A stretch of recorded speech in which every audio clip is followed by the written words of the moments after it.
If you think of human beings as insignificant ants on a tiny dust mote in the middle of an infinite cosmos, a cosmos that cares less for us, then who cares fundamentally if human beings have the knowledge to distinguish between good and evil? But if you give consciousness a central role in being, and you can make a perfectly reasonable case for that, because without consciousness there's no being, as far as anyone can determine, so it may be much more central than we think. And I really don't think there's a counter-argument to that. Like, not a solid one. You can state that consciousness is epiphenomenal and that the world is fundamentally materialistic and it doesn't matter that there's consciousness. You can state that, but you can make an equally credible case the other way. And certainly our lived experience is that consciousness is crucial, obviously, and we treat each other as if most of the time we're valuable conscious beings, and we wouldn't give up our consciousness, even though it's often consciousness of suffering.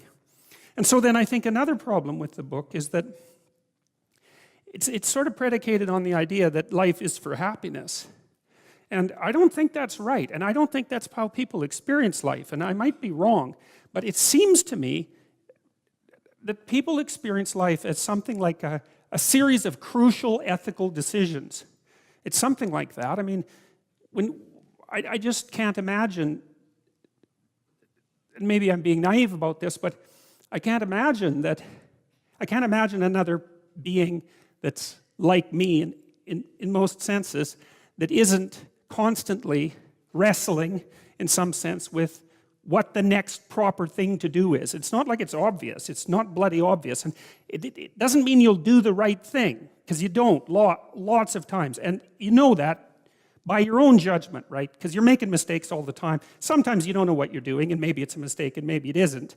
And who's to say? But that isn't what I'm talking about. I'm talking about when you know that what you're doing is wrong and you go ahead and do it anyways. People do that all the time. And that's also extremely peculiar. You bloody well think that if you knew it was wrong and you told yourself that it was wrong, that would be sufficient, so that you just wouldn't do it. But that isn't what you're like at all, you know. And you can tell yourself something is wrong 50 times, and you'll do it the 51st time, and then you'll feel, you know, like you deserve to feel, probably.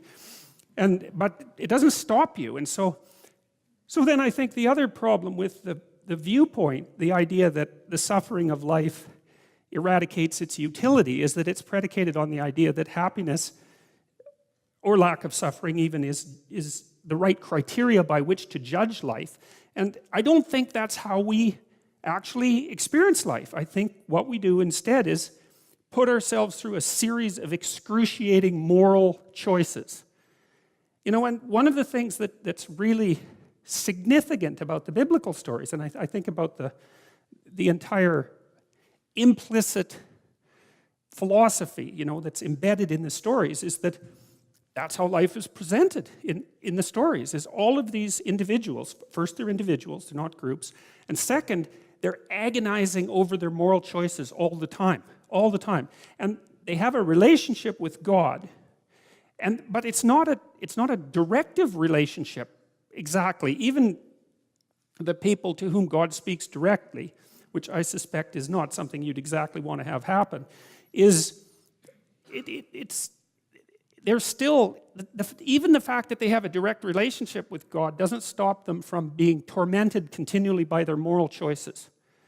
And so the world is presented as a moral landscape, not as a place that justifies itself by happiness. It's presented as a moral landscape, and people are presented as creatures who traverse through the moral landscape, making ethical decisions that determine the course of the world. And that seems to me to be right, and that's not the same as happiness by any stretch of the imagination. It's a whole different category of being. And you know, and then I've thought that through a lot, and I think, well, we do make choices, and what we do is contend with the future, you know, and the future seems to appear to us as a realm of possibility. That's a more accurate way of thinking about it than that the future presents itself to us as a realm of determined things. It presents itself as a realm of possibility, and there's good choices in that realm, and there's poor choices or even evil choices in that realm. And we're negotiating continually, deciding which of those choices we're going to bring into being.